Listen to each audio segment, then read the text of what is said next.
Hello everyone, today I'm going to be speaking about cervical cancer. Cervical cancer affects the cervix, which is a part of the women's reproductive tract that connects the uterus to the vagina. Cervical cancer is highly preventable in developed countries. There are some lower access areas to the testing that prevents and catches cervical cancer early.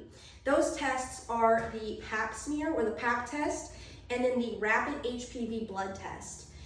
There is another test that they do for the lower access because it costs less that the CDC has launched. It's a visual view using acetic acid paper to detect any precancerous or cancerous cells. Precancerous cells are normally, they call them cervical epithelial neoplasms. There's procedures to get those out, and they continuously watch them at that point.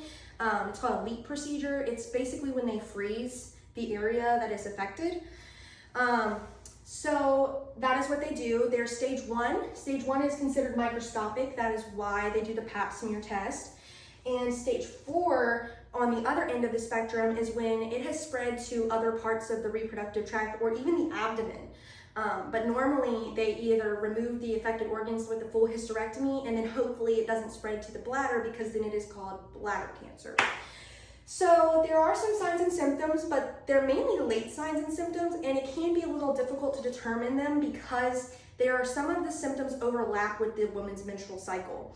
The main ones that are kind of outliers are the leg pain, pelvic pain, rapid weight loss, and then the bleeding after menopause. So if somebody comes in and they say that they've been through menopause and now all of a sudden they're having really random bleeding or very smelly vaginal discharge out of nowhere, that's a sign to go ahead and get a test done.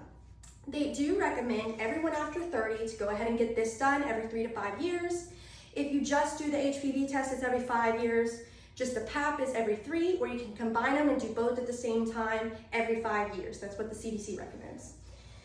And then some prevention and risk factors.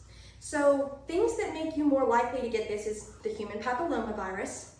And then you have smoking tobacco, increased sexual partners, so multiple at a time, and then not using protection.